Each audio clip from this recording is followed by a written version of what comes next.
What happens when a billionaire CEO tries to humiliate a waitress, thinking she's just an invisible part of the scenery? He leans over to his partners, a cruel smirk on his face, and begins mocking her in a language he believes is their secret code. He calls her worthless, insults her heritage, and laughs at her poverty. But he's made one fatal miscalculation. The woman pouring his water isn't just a waitress. She's a survivor, a scholar, and she understands every single venomous word. He thought his language was a shield. She's about to turn it into a weapon that will bring his entire empire crashing down. Aria wasn't just a restaurant. It was a statement. Perched on the 60th floor of a downtown skyscraper, its floor-to-ceiling windows offered a godlike view of the sprawling city lights below. The air inside hummed with the low thrum of quiet power, the clinking of Christophe silver against porcelain, the murmur of billion-dollar deals, the scent of truffle oil and old money. For the patrons, it was a sanctuary. For the staff, it was a gilded cage, a stage where they were expected to be flawless, silent, and invisible. Lena Al-Jamil knew the rules of invisibility better than most. 5 years ago, she had been a top engineering student at the University of Damascus. Her life had been one of calculated certainties, of textbooks and blueprints, of a future she was meticulously designing. Then the world had crumbled. War had stolen her home, her family, and her future, casting her across the ocean to a new country with nothing but fragmented memories and a degree that meant little without local credentials. Now her hands, which were meant to design bridges, were trained to carry 3 full plates without a tremor. Her mind, which once solved complex calculus, now memorized the daily specials and the subtle preferences of the city's elite. She wore the Aria uniform, a stark black dress, impeccably tailored, like a suit of armor. It hid the exhaustion of working double shifts to send money to the aunt who was caring for her younger brother, and it masked the quiet, simmering grief that was her constant companion. Her colleague, a perpetually cheerful, aspiring actress named Chloe, often marveled at her composure. "I don't know how you do it, Lena," Chloe whispered one evening as they polished wine glasses behind the service bar. "A guy at table 7 just snapped his fingers at me like I was a dog. I wanted to pour his Pinot Noir right in his lap." Lena offered a small, weary smile. "You learn to see them not as people, but as problems to be solved. The steak is too rare is an equation. The wine is not breathing is a variable. It makes it easier. But some problems were harder to solve than others, and the most difficult problem was always Jason Thorne. Thorne was the CEO of Thorne Consolidated, a real estate behemoth known for its ruthless efficiency in transforming city skylines. He was a regular at Aria, always taking the prime corner table, table 12, which offered the most commanding view. He wasn't just a demanding customer, he was a cruel one. He treated the staff with a theatrical disdain, as if their service was an annoying but necessary inconvenience in his grand life. He would send back perfectly cooked meals, complain about imaginary drafts, and speak in a tone that dripped with condescension. The staff had a silent lottery system. Drawing table 12 for the night was considered a loss. Tonight the lot fell to Lena. "Deep breaths," Chloe mouthed from across the room, giving her a sympathetic look. Lena nodded, her shoulders squared, her expression a perfect mask of serene professionalism. As she approached table 12, she saw Thorne was dining with 2 other men. One was Mason Vance, his perpetually sweating, sycophantic lawyer. The other was a man she didn't recognize, older, with a sharp, intelligent face, and a suit that was expensive but understated. He watched everything with a quiet intensity that set him apart from Thorne's usual crowd. "Good evening, Mr. Thorne," Lena said, her voice calm and even. "May I bring you some water to begin?" Jason Thorne didn't even look at her. He was in the middle of a story, his hands gesturing grandly. He simply waved a dismissive hand in her direction. "The usual. Don't interrupt." Lena moved with practiced grace, filling the water glasses, her movements fluid and silent. She was an expert at being invisible, at anticipating needs before they were voiced. She was a ghost in a black dress, a fleeting presence in the grand theater of their lives. That was her role. That was her survival. But tonight, the rules of the game were about to change forever. Because Jason Thorne had a secret weapon he liked to use for his cruelty, a language he thought no one in this palace of glass and steel could possibly understand. And it was the one language that Lena knew better than English itself. The first part of the dinner service was a masterclass in Jason Thorne's particular brand of psychological warfare. The $400 bottle of Chateau Margaux he ordered was, according to him, corked, though the sommelier had pronounced it perfect. He sent it back, forcing the restaurant to absorb the cost. The seared scallops were rubbery, the Wagyu steak a degree past medium rare, not medium rare as requested. Each complaint was delivered not to Lena directly, but to Mason or the older gentleman, as if Lena were a faulty piece of furniture incapable of understanding. Lena endured it all with the same placid expression. She replaced the wine without comment. She returned the dishes to the kitchen with polite apologies. Inside, a cold knot of anger was tightening in her stomach, but her face remained a mask of professional calm. She had endured far worse than a rich man's tantrum. She had seen bombs turn her neighborhood to dust. She had walked for days with nothing but the clothes on her back. This was nothing. The older gentleman, whom she heard Mason call Mr. Sterling, watched the spectacle with a detached, almost clinical curiosity. He barely touched his food, his eyes missing nothing, least of all the quiet dignity with which Lena handled Thorne's abuse. It was during the main course, after Lena had delivered a third supposedly correct steak to the table, that the atmosphere shifted. Thorne, butchered by his own perceived power and the fawning agreement of his lawyer, leaned back in his chair with a smug sigh. He glanced at Lena as she refilled his water glass, a flicker of something ugly and dismissive in his eyes. Then he turned to Mr. Sterling, a conspiratorial smirk playing on his lips. He switched languages.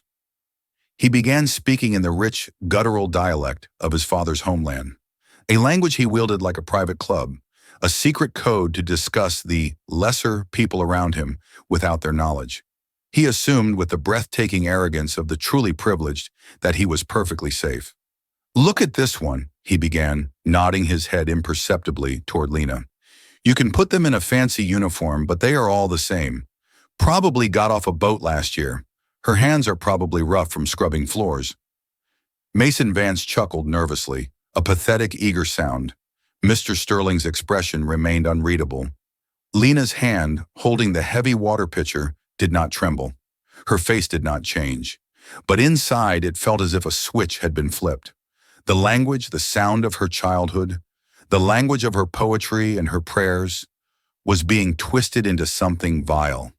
It was the language her father used to read her stories, and now it was being used to strip her of her humanity, inch by inch. Thorne, emboldened by the lack of reaction, continued, his voice dripping with venom. "I bet she doesn't have 2 pennies to rub together. Look at the hollows under her eyes. This is probably the best she will ever do. Pouring water for men like us. It's the natural order of things, isn't it? Some of us build empires, and others, they serve." He paused, taking a slow sip of his newly approved wine. He looked directly at Mr. Sterling, seeking his approval. "We're planning to clear out a whole block of them for the Phoenix Project. My guys tell me they're like rats. You push one out, and they all scatter. It will be a good thing for the city, and for our bottom line." Lena froze. It wasn't just the insults anymore. The Phoenix Project. The name echoed in her mind. That was the name of the massive, controversial redevelopment project she had read about, the one that was targeting a low-income, predominantly immigrant neighborhood a few miles away. Her neighborhood, the neighborhood where her aunt and brother lived, the one where families were being served eviction notices with flimsy legal reasoning, offered insultingly low buyouts by a shadowy shell corporation. Suddenly, it all clicked into place. The cruelty wasn't random, it was targeted. He wasn't just insulting a waitress, he was gloating about destroying her community, her people right in front of her. Her blood ran cold, then hot. The years of forced humility, of biting her tongue, of swallowing her pride to survive, coalesced into a single clarifying point of pure, incandescent rage. The invisible waitress, the silent ghost, was gone. In her place stood Lena Al-Jamil, daughter of a professor, student of engineering, a survivor who had been pushed one step too far. She gently placed the water pitcher on the service stand beside the table. She turned, her posture no longer that of a deferential servant, but of an equal.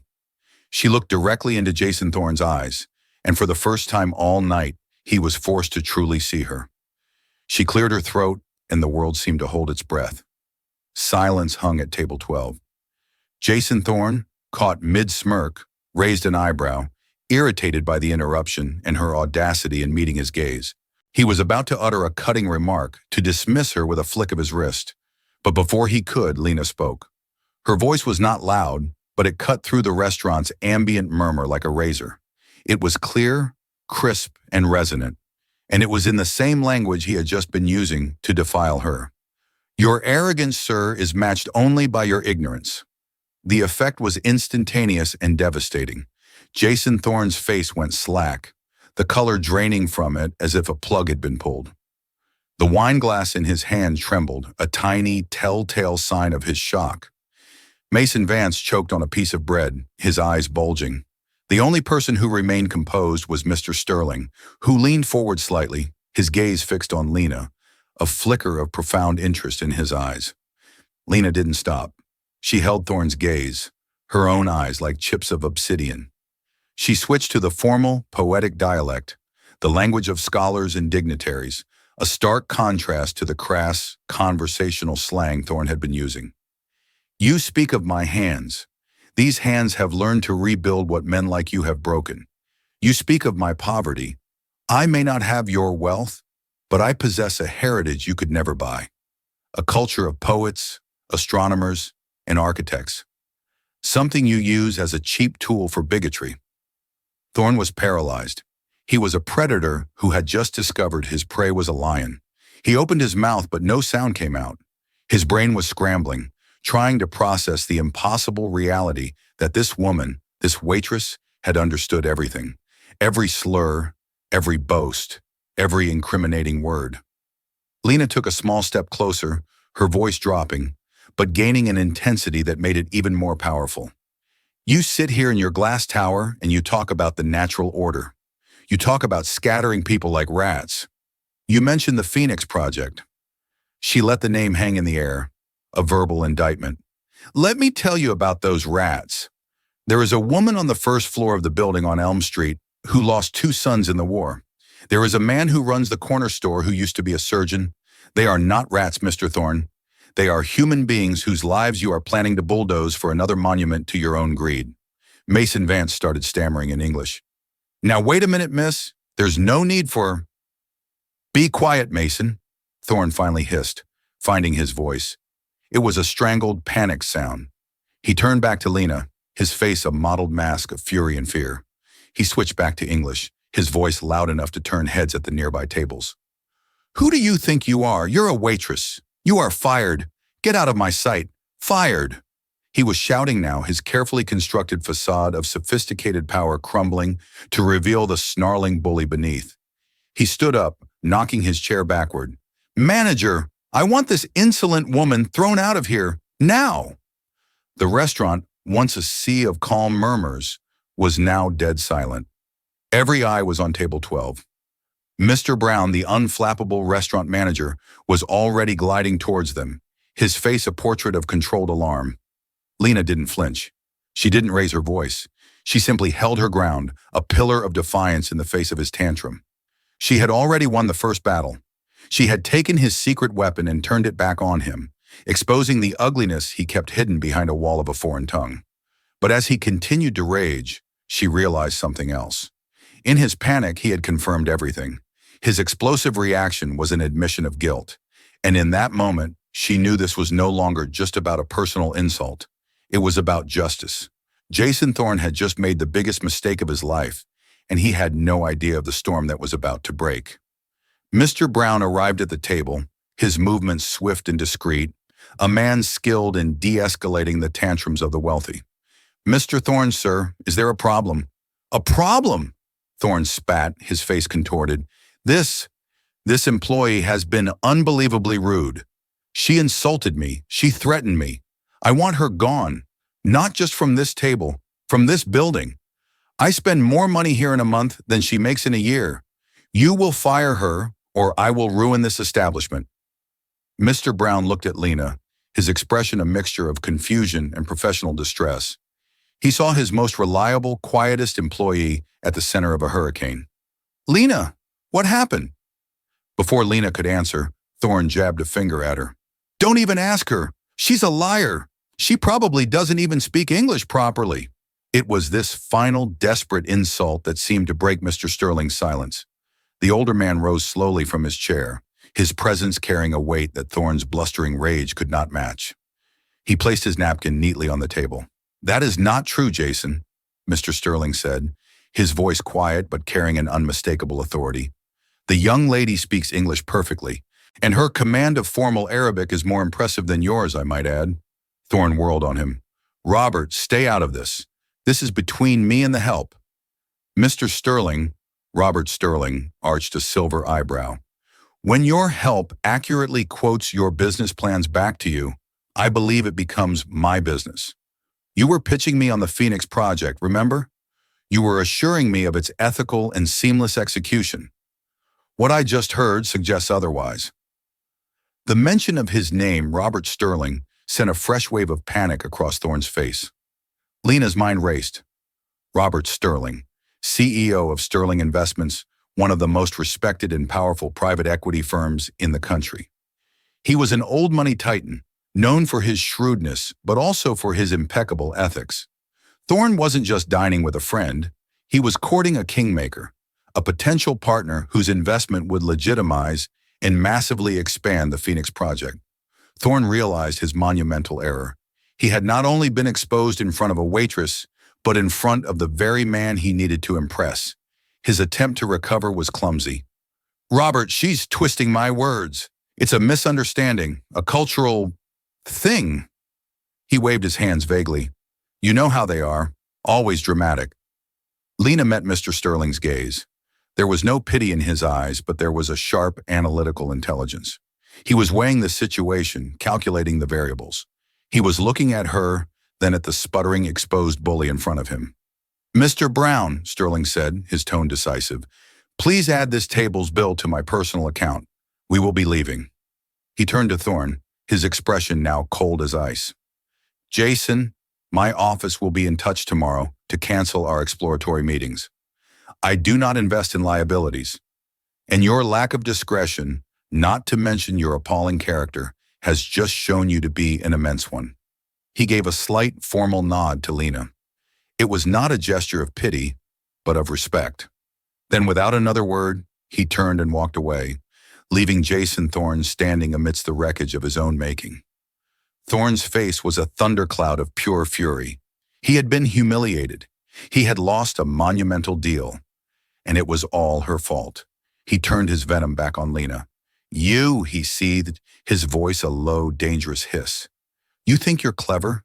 You think you've won? You have no idea who you're dealing with. I will find out who you are.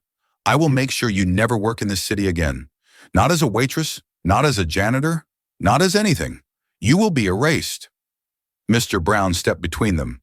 "Sir, that is enough. Please leave." Thorne shot one last look of pure hatred at Lena before grabbing his coat and storming out, with Mason Vance scurrying behind him like a frightened rodent. The silence that descended on the restaurant was thick with tension. Lena stood perfectly still, her heart hammering against her ribs. The adrenaline was starting to fade, replaced by a cold dread. Thorne's threat had not been idle. He was a powerful, vindictive man. He had the resources to follow through.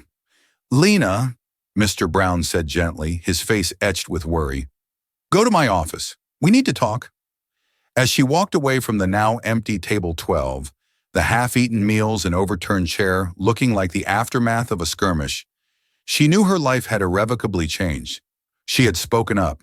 She had defended her dignity. But in doing so, she had painted a target on her back. The battle was over, but the war she feared had just begun. Mr. Brown's office was a small, cluttered space that smelled of lemon polish and stress. He motioned for Lena to sit, then sank into his own chair, rubbing his temples. "Lena, I have never had a complaint about you. Not once," he began, his voice heavy. "You are professional, punctual, and invisible. All the things I ask for. What happened out there?" Lena took a deep breath and recounted the entire conversation, omitting no detail of Thorne's insults or his damning words about the Phoenix Project. She didn't try to sound emotional or victimized. She presented the facts with the cool, analytical precision of the engineer she once was. Mr. Brown listened without interruption, his expression growing more grave with each word. When she finished, he was silent for a long moment. "I believe you," he said finally, and Lena felt a small measure of relief. "I have seen Thorne's cruelty firsthand for years, but that doesn't change my situation. He is one of our biggest clients. He knows the owner. He will demand you be fired, and if I refuse, he will come after me in the restaurant." "I understand," Lena said, her voice quiet. It was what she had expected. "For now," Mr. Brown continued, avoiding her eyes, "I am placing you on paid leave. Officially, it's pending an investigation. Unofficially, it's to get you out of the building before Thorne can make good on his threats. Take a few weeks. Let this cool down. I will do what I can." It was a kindness, but they both knew it was a temporary solution, a severance package in disguise. Lena nodded, stood up, and thanked him for his time. As she left the office and changed out of her uniform for what felt like the last time, a sense of desolation washed over her. She hadn't just lost a job. She had lost the fragile stability she had worked so hard to build. The next few days were a blur of anxiety. She stayed in her small apartment, the silence amplifying her fears. Thorne's threat echoed in her mind. "You will be erased." She scanned the job listings online, but a gnawing certainty told her that Thorne's reach was long. A phone call from his office could blacklist her from the entire hospitality industry. But beneath the fear, the anger that had ignited in the restaurant continued to smolder. It wasn't just about her job anymore. It was about the families in her neighborhood, the surgeon running the corner store, the widow on the first floor. Thorne had called them rats to be scattered. He was planning to destroy their homes, their community, under the guise of urban renewal. He had admitted it, gloated about it. She couldn't let it go. The engineer in her took over. The problem was Jason Thorne in the Phoenix Project. The goal was not revenge, but justice. The variable was information. She turned her small apartment into a command center. She spent hours at the public library, using their computers to dig into Thorne Consolidated, the Phoenix Project, and the network of shell corporations involved. She cross-referenced property records with city planning documents. A pattern emerged. Thorne's company was using a subsidiary, Apex Urban Ventures, to intimidate residents into selling their properties for pennies on the dollar. They employed aggressive tactics, cutting off utilities for repairs, filing frivolous code violation complaints, and using legal jargon to confuse elderly residents. It was predatory, systematic, and borderline illegal. She started talking to her neighbors, not as Lena, the quiet waitress, but as Lena, the concerned resident. At first, they were hesitant, fearful of retaliation, but as she shared what she knew, carefully and quietly, others began to open up. She heard stories of threatening letters, of agents showing up at their doors late at night. She meticulously documented everything, collecting names, dates, and copies of official-looking documents designed to scare people. She was building a case, brick by painstaking brick. But she was one person with a library card and a handful of worried neighbors against a multi-billion-dollar corporation. It was a slingshot against a Goliath. She had the evidence, but she lacked the power to wield it. One evening, while sorting through a stack of papers, she found a business card she had picked up from the floor by table 12 after the commotion. It had been dropped in the chaos. Robert Sterling, CEO, Sterling Investments. An idea, bold and terrifying, began to form in her mind. Sterling had seen Thorne's character firsthand. He had walked away from a massive deal because of it. He was a man of principle, but also a man of immense power. He was her only hope. Taking a chance was a risk. He could dismiss her as a disgruntled ex-employee. He could refuse to get involved. But doing nothing was a certainty that Thorne would win, that her community would be destroyed, and that her own future would be erased, just as he had promised. Her hands shaking slightly, she picked up her phone. She would not call his office. She would not be stopped by a secretary. Using the research skills she had honed over the past week, She found his direct email address through a database of corporate executives. She began to type. Subject, a witness from Aria Restaurant, the Phoenix Project. Dear Mr. Sterling, you do not know me, but we were both present for Mr. Jason Thorne's deplorable behavior at Aria last week. What you witnessed was not merely a display of poor character. It was the tip of an iceberg of unethical and predatory business practices. I have spent the last week gathering evidence concerning the true nature of the Phoenix Project. The rats Mr. Thorne spoke of are my neighbors. Their homes are being stolen. I have proof. I believe you are a man who values integrity. For that reason, I am asking for 10 minutes of your time. Sincerely, Lena Al-Jamil. She read the email over and over, her heart pounding. Then with a prayer on her lips, a prayer in the language Thorne had so casually defiled, she hit send. The storm was no longer just gathering. She was about to walk directly into its eye. For 2 days there was nothing. The silence from her inbox was a crushing weight, each passing hour making Lena's bold move feel more and more like a foolish, desperate gambit. She imagined her email being deleted by an assistant, or worse, laughed at by Sterling himself. The fear that Thorne had already gotten to her, that her name was now poison, began to creep back in. On the morning of the 3rd day, her phone buzzed with an email from an unknown address. Her breath caught in her throat. Subject, a witness from Aria Restaurant, the Phoenix Project. Ms. Al-Jamil, your email was compelling. Be at the corner of 5th and Madison at 3 p.m. today. A black town car will be waiting for you. Come alone and bring your proof. R.S. No greeting, no pleasantries. It was blunt, secretive, and more than a little intimidating. But it was a yes. At 3 p.m. sharp, the sleek black car was exactly where the email said it would be. The back door opened as she approached, and she slipped inside, her heart thumping a nervous rhythm against her ribs. The car pulled smoothly into traffic, the tinted windows sealing her off from the rest of the world. The car didn't take her to a gleaming corporate office. Instead, it drove for 20 minutes before pulling into the quiet, underground garage of a stately pre-war residential building. A private elevator took her directly up to the penthouse. The apartment was vast and elegant, filled with art and books, but it felt like a home, not a showroom. Robert Sterling was standing by a window overlooking the park, dressed not in a suit, but in a simple cashmere sweater. He turned as she entered. Ms. Al-Jamil.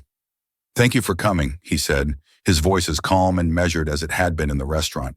He gestured to a large mahogany table. Please, show me what you have. For the next hour, Lena laid out her case.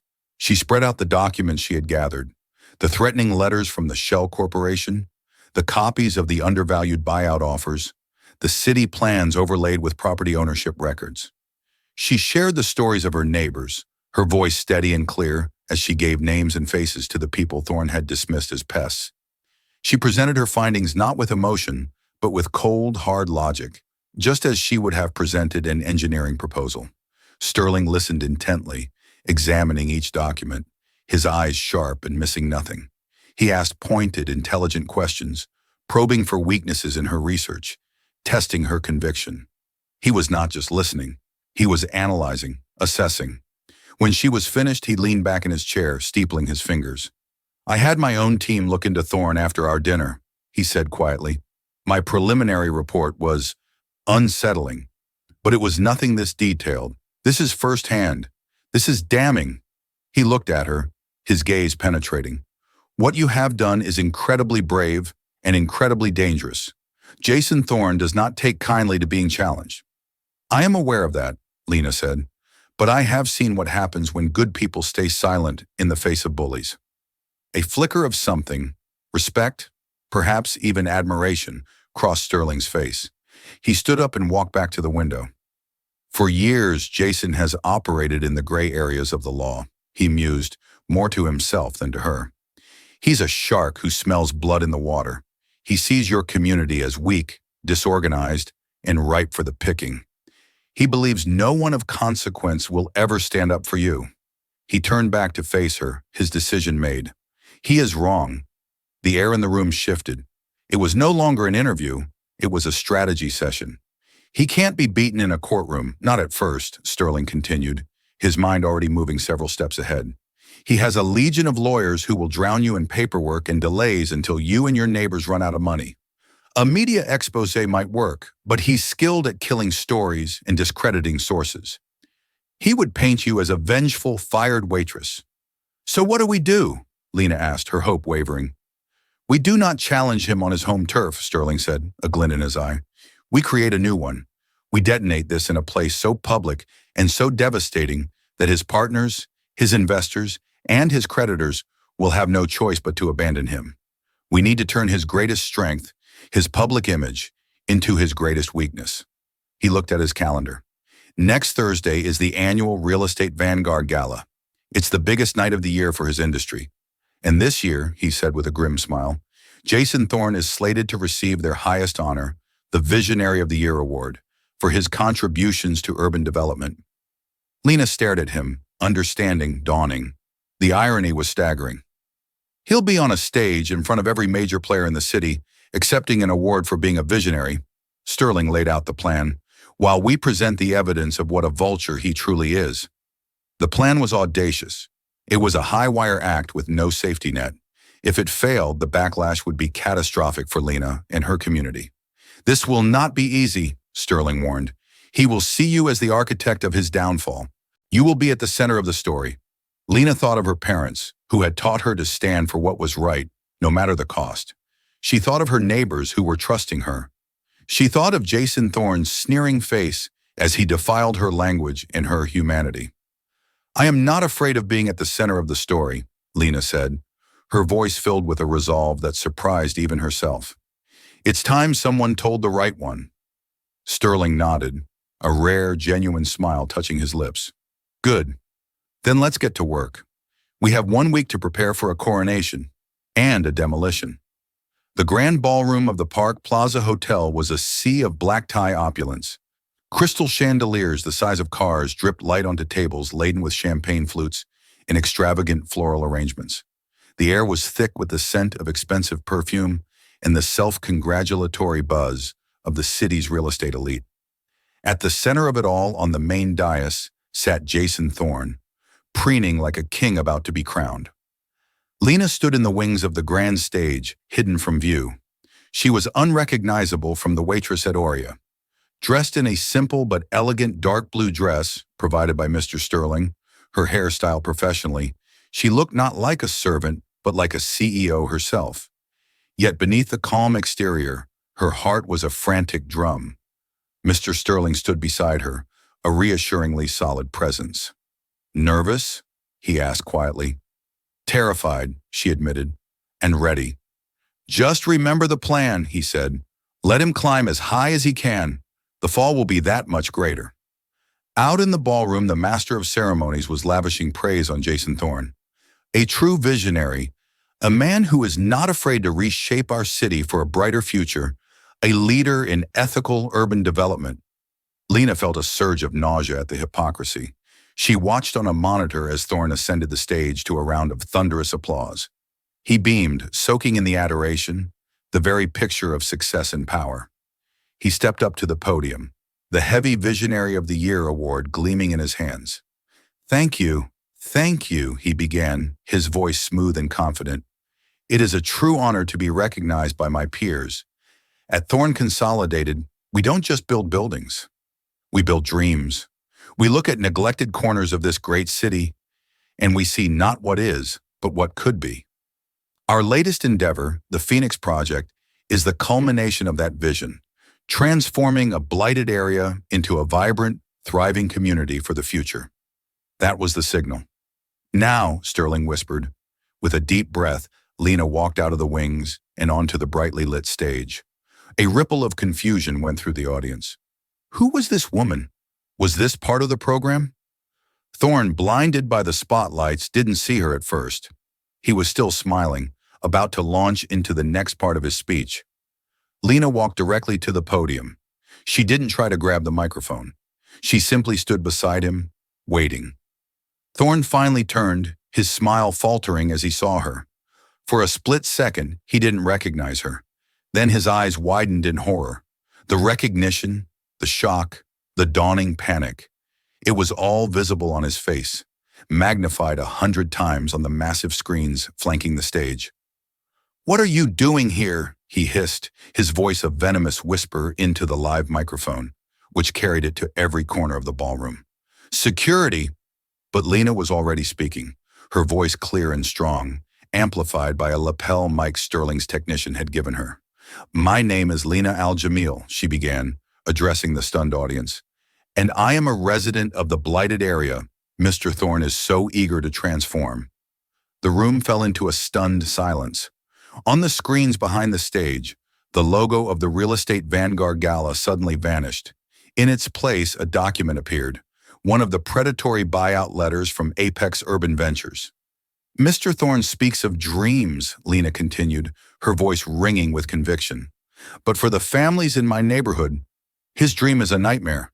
He calls it transformation. My neighbors call it theft." Thorne, desperate, tried to signal for the technicians to cut her mic, to change the screen. "This is an outrage. She's a disgruntled former employee. A liar." But the technicians were not responding to him. Mr. Sterling, a major benefactor of the hotel chain and a titan of industry, had already made his calls. The stage crew answered to him tonight. The screen changed again, now showing a map of the neighborhood, with properties owned by Thorne's Shell Corporation highlighted in red. It was a creeping stain of acquisition. Mr. Thorne told a potential business partner that my neighbors were like rats that needed to be scattered. Lena's voice was steady, but her words were devastating. He bragged about it. She then looked directly at Thorne, and for the first time, she switched languages, speaking in the same formal, powerful Arabic. "Do you deny it, Mr. Thorne? Do you deny that you sat in your throne of glass and called human beings vermin?" Thorne flinched as if he had been struck. To the monolingual audience, it was just a foreign language. But to him, it was the sound of his own hypocrisy, his own poison, being administered back to him. Then the final crushing blow. "I have one more person who would like to speak," Lena said, turning to the side of the stage. From the other wing, a man in a rumpled suit walked hesitantly toward the podium. It was Mason Vance, Thorne's lawyer. His face was pale, his hands trembling. He had been contacted by Sterling's legal team that morning and presented with a choice: go down with Thorne as an accessory to fraud, or come clean and testify. "My name is Mason Vance," he mumbled into the microphone Lena offered him. "I was legal counsel for Thorne Consolidated. Everything she is saying is true. I drafted the documents for Apex Urban Ventures. We were engaged in a systematic campaign of intimidation and coercion to force residents from their homes. I have the paperwork to prove it." The ballroom erupted. The sound was a roar of shock and outrage. The vision of success that was Jason Thorne shattered into a million pieces. The cameras that had been there to capture his triumph were now capturing his utter and complete ruin. He stood frozen, his face ashen, the Visionary Award looking like a cruel joke in his limp hand. Reporters were already shouting questions. His investors and partners in the audience were looking at him with expressions of horror and betrayal, already distancing themselves, their phones out, calling their own lawyers. His empire had not just been challenged, it had been publicly executed. In the midst of the chaos, Lena locked eyes with Thorne one last time. There was no triumph in her gaze, only a profound and solemn sense of justice. He had tried to erase her. Instead, she had exposed him for exactly what he was. His reign was over. The fallout from the Real Estate Vanguard Gala was not a slow burn. It was a detonation. By the next morning, every major news outlet was leading with the story of Jason Thorne's spectacular public implosion. Headlines screamed from newsstands and websites. "Visionary to villain, CEO Thorne exposed in gala takedown, the waitress who served justice, and Thorne Consolidated implodes amid fraud allegations." The footage was inescapable. The image of Thorne's stunned, ashen face as Lena spoke was played on a continuous loop.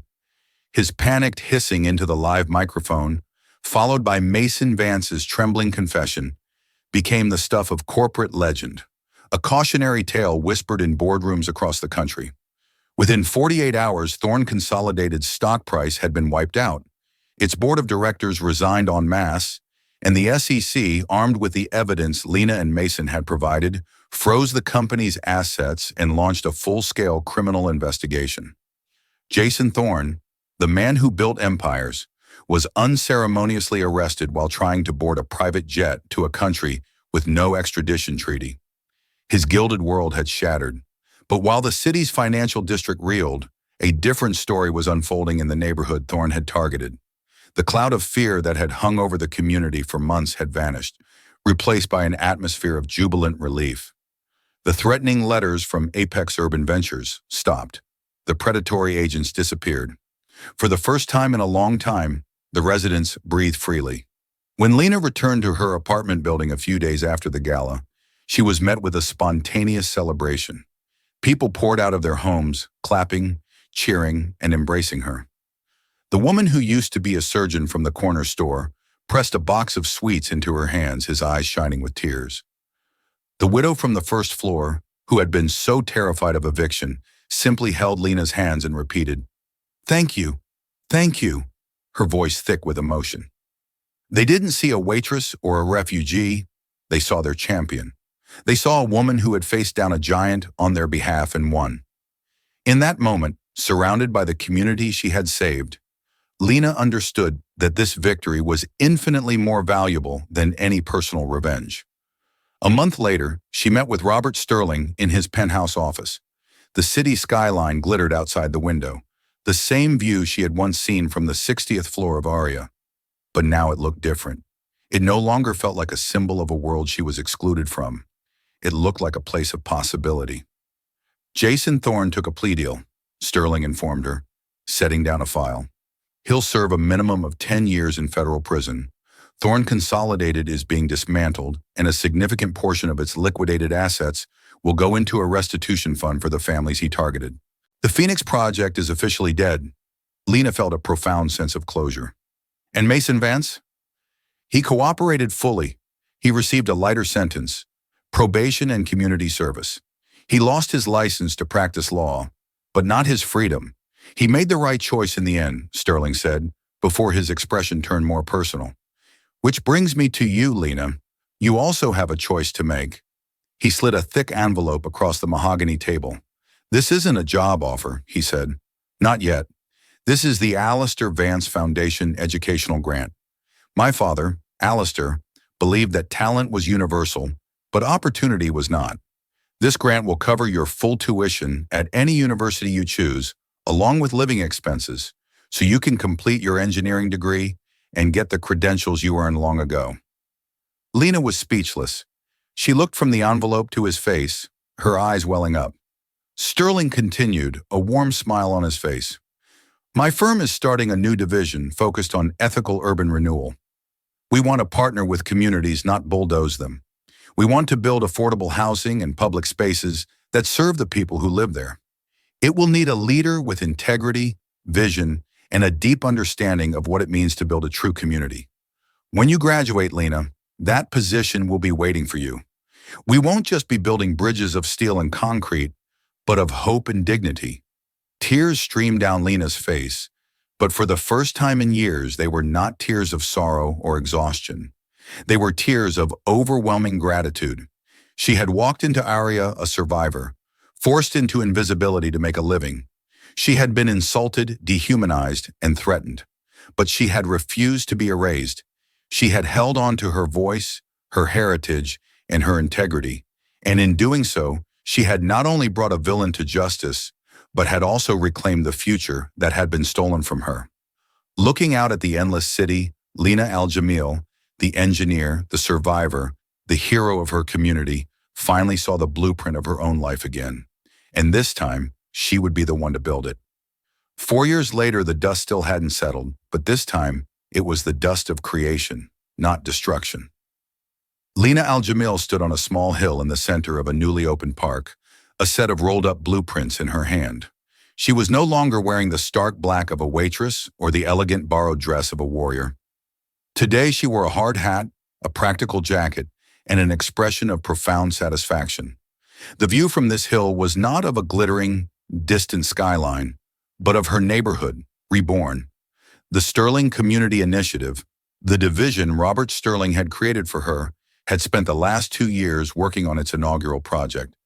It stood on the very block that Jason Thorne had planned to level, but where his plans showed a single, monolithic luxury tower that would have cast a permanent shadow over the community. Lena's blueprints had brought something entirely different to life.